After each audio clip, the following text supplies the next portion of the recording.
इस कहानी में रैन नाम की लड़की का एक ऐसा सीन दिखाया जाएगा जो कि एक ऐसे प्लेनेट में रहती है जहाँ पर वह सूरज को नहीं देख पाती थी। तभी उसके मन में यह ख्याल आता है कि मैं भी सूरज को देखना चाहती हूँ, इसीलिए मैं इस प्लेनेट को छोड़ करके मैं दूसरे प्लेनेट पर जाना चाहती हूँ। तभी वह स्टेशन पर जाती है और स्टेशन पर जाने के बाद वह दूसरे प्लेनेट पर जाने के लिए टिकट बुक करवाती है। बट वहाँ पर टिकट के जो मास्टर होते हैं वह बताते हैं कि अभी तक तो आप लोग 12,000 घंटे काम करके जा सकते थे, बट अभी के टाइम पर रूल चेंज हो चुके हैं और अभी आप जब 24,000 घंटे काम करोगे इसके बाद ही आपको यहाँ का टिकट दिया जाएगा। तभी यहाँ से रेंज होती हुई वापस आ जाती है और वापस आने के बाद अब उसके पास पैसे भी नहीं होते कि अपने घर को वो लौट सके। तभी उसे एक दोस्त की याद आती है, तभी वह अपने दोस्त के घर जाने का सोचती है। वो जैसे अपने दोस्त के घर पहुँचती है तभी उसका दोस्त बताता है कि हम लोगों के पास एक ऐसा ही स्पेस है और जो कि हमारे ही अंडर में है, जिस पर बैठ कर के आप लोग दूसरे प्लेनेट पर जा सकते हो, वो भी आसानी से। तभी रेनिका जो होती है वह जाने का सोच लेती है और उसके मन में बस यही होता है कि मुझे सूरज को देखना है। तभी वह अपने दोस्त के साथ निकल पड़ती है। तभी दोस्तों आपको बता देता हूँ कि यहाँ पर रैन के पास एक उसका दोस्त भी था जो कि एक रोबोट के रूप में था और उसके पिता ने उसकी रखवाली के लिए बनाया हुआ था। तभी वह दोनों जैसे ही स्पेस पर बैठ जाते हैं, तभी स्पेस जैसे ही उड़ने लगता है हवा में, तभी इन लोगों को पता चलता है कि यह स्पेस लगभग 37 मिनट के अंदर ख़त्म होने वाला है। तभी यहाँ पे उनका जो दोस्त डैनी होता है वह इन लोगों को भरोसा दिलाते हुए कहता है कि हम 30 मिनट के अंदर ही उस प्लेनेट पर पहुँच जाएंगे जहाँ पर हमें जाने का रास्ता मिला है, जहाँ पर हम जाना चाहते हैं। तभी सब लोग डैनी के ऊपर भरोसा कर लेते हैं कि तभी वहाँ पर जैसे ही स्पेस पर थोड़ी देर रुकने के बाद वहाँ पर इतनी ज़्यादा गर्मी बढ़ जाती है कि वहाँ पर कई एलियन जन्म लेने लगते हैं, जिनके डर से ये सारे लोग डरने लगते हैं और वह एलियन तुरंत ही सब लोगों के ऊपर हमला कर देते हैं। वह जिसे भी पा जाते थे उसे नोच नोच करके मार देते थे।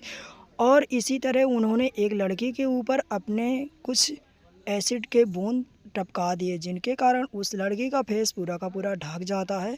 और यह सब उसके जो दोस्त होते हैं उस लड़की को बचाने के लिए उसके ऊपर एक केमिकल का छिड़काव करने लगते हैं। तभी वह लड़की वापस से बाहर आ जाती है, बट थोड़ी देर में देखते हैं तो उनके चेहरे पर एक क्रैश लग चुका था, जिसके कारण उस लड़की के पेट के अंदर एक एलियन जन्म लेने लगता है। थोड़ी ही देर देखने के बाद वह लड़की वो जैसे ही एक दूसरे की तरफ जब बढ़ने लगते हैं तभी बीच के दरवाजे बंद हो जाते हैं, जिसके कारण 3 लोग तो एक साइड रह जाते हैं और दूसरी साइड वह लड़की अकेली रह जाती है। और थोड़ी ही देर में उस लड़की का पेट फटने लगता है।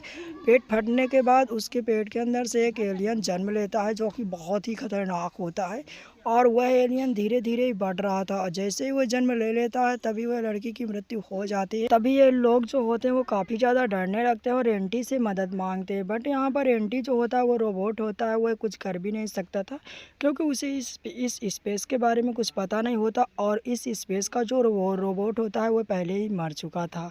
तभी यहाँ पर वह लोग क्या करते हैं कि जो भी उस स्पेस वाले रोबोट के अंदर जो चिप पड़ी हुई होती है उसको सारा कुछ इस स्पेस के बारे में नॉलेज होता है जो कि उस चिप में ही होता है। तभी उनकी दोस्त रेनिका जो होती है वह उस चिप को निकालने के बाद एंटी के अंदर डाल देती है। एंटी के अंदर जैसे वह चिप आती है तभी एंटी को सब कुछ समझ में आ जाता है कि इसका सिस्टम मुझे कैसे कंट्रोल करना है।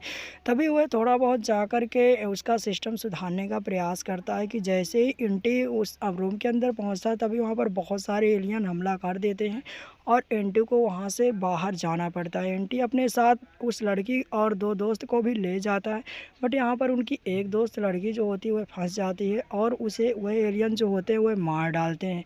तभी थोड़ी ही देर देखने के बाद वह एक ऐसे केबिन के अंदर घुस जाते हैं जहाँ पर कुछ ऐसे केमिकल होते हैं जिनको डालने के बाद कोई भी व्यक्ति मरते मरते भी अगर मर रहा है तो भी वह बच जाएगा। तभी यहाँ पर वह जैसे ही उस केमिकल के बारे में पता चलता है, साथ में उस केमिकल का एक साइड इफ़ेक्ट भी था कि वह व्यक्ति जो इस केमिकल से ठीक होता था थोड़ी देर बाद वह फट जाता था, इसीलिए उस केमिकल का उपयोग वो नहीं कर पाते। बट वहाँ पर एक मशीन भी होती है जिसके मदद से हम लोग एलियन को मार सकते हैं।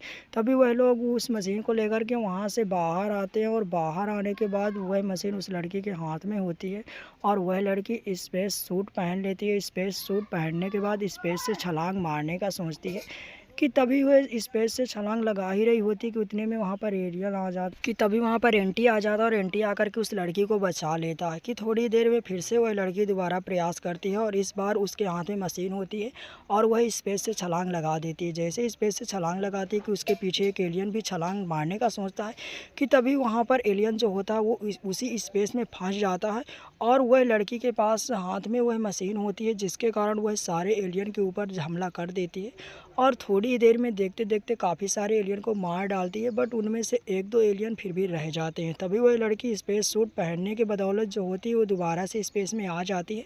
बट इस स्पेस में आने के बाद भी उसे थोड़ा बहुत खतरा बना रहता है, क्योंकि दो एलियन जिंदा थे। कि तभी उसका दोस्त एंटी आ जाता है और एंटी आकर के उन दोनों एलियंस के ऊपर हमला कर देता है और दोनों एलियंस को मार के गिरा देता है। दोस्तों कुछ ऐसे ही करते इस कहानी के अंत यहीं पर हो जाते हैं और सिर्फ एंटी और रैंड खाली दो लोग बच जाते हैं और वह दोनों बचने के बाद वह लोग उस प्लेनेट पर पहुंच जाते हैं जहां पर वह सेफ हैं और वहां से उन्हें सूरज भी दिखाई दे रहा है। तो दोस्तों कहानी का एंड यहीं पर ही हो जाता है। वीडियो कैसा लगा हमें कमेंट बताना और स्टोरी को लाइक ज़रूर करना।